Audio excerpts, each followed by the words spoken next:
Cette semaine, l'US Saint-Paul recevait Lille-Oisem dans le cadre de la 4e journée de Régional 3, des Saint-Paulois qui restaient sur une victoire 8-0 face à Arnes et qui avaient l'opportunité de prendre la tête du championnat en cas de victoire.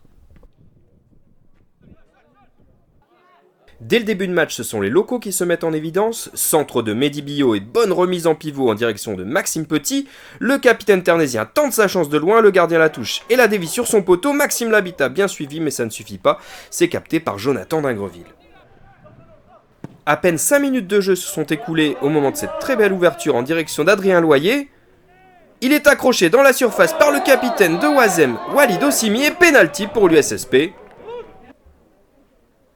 Pénalty qui va être transformé par Maxime Labitte. 1-0 pour Saint-Paul.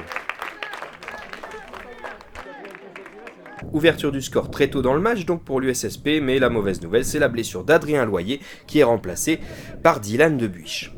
Néanmoins, ça ne perturbe pas les Saint-Paulois, très bien rentrés dans leur match. Louis de Vimille trouve ici le latéral droit Mehdi Billot qui veut centrer, son centre se transforme en tir, ça passe juste au-dessus du but de Jonathan d'Ingreville. Et au quart d'heure de jeu, les efforts Saint-Paulois vont être récompensés. Bon décalage en direction de Lenaï Kogué. Sa frappe est repoussée par le gardien de Lille, mais très bien suivi par Dylan Debuiche qui enfonce le clou et 2-0 pour l'USSP après à peine donc 15 minutes de jeu. Pour info, ce match devait initialement se dérouler à Lille, mais le Nord se trouvant en zone rouge, il a été délocalisé à Saint-Paul. Pour Lille-Oisem, c'est compliqué de tirer son épingle du jeu. Ici, une frappe lointaine qui passe largement au-dessus du but de Maxime Flamand. Et sur l'action suivante et ce débordement côté gauche, la frappe de Damien d'Ingreville est captée par le gardien ternésien. Peu après la demi-heure de jeu, Mehdi Billot envoie ce long ballon en direction de Maxime Labitte. Walid Ossimi, le défenseur de Lille-Oisem, cafouille quelque peu. Ça profite à l'attaquant ternésien qui lobe le gardien et but magnifique du numéro 9 de l'USSP. Ça fait désormais 3-0 en faveur des Saint-Paulois. But superbe vraiment, ça méritait bien un petit ralenti. Une première mi-temps à sens unique puisque sur l'action suivante, les locaux vont inscrire un 4e but par l'intermédiaire de Charles Videhem. Superbe frappe de gauche qui ne laisse aucune chance au gardien.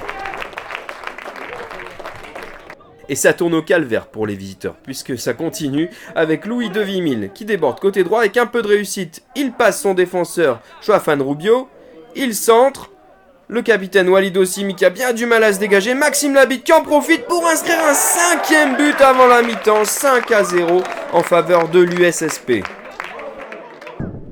3 buts marqués par les Saint-Paulois dans le dernier quart d'heure de cette première mi-temps. Et ce n'est peut-être pas fini puisqu'ici Maxime Labitte a l'occasion d'aggraver le score. Mais ça passe juste à côté.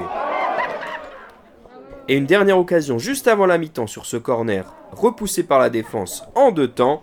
5-0 au bout de 45 minutes. Après cette première mi-temps complètement à leur avantage, les Saint-Paulois peuvent voir venir sereinement le second acte, même si les Lillois vont tenter quelques incursions sans grande réussite, à l'image de cette frappe pas vraiment dangereuse pour le gardien de Saint-Paul, ou encore ce tir lointain du numéro 12 Moussa Kombé, capté en 2 temps par Maxence Flamand. A noter tout de même cette bonne frappe d'Abdelhaïdoun du pied gauche, mais bien stoppée par le dernier rempart Saint-Paulois, c'est la plus belle occasion pour les visiteurs dans ce match.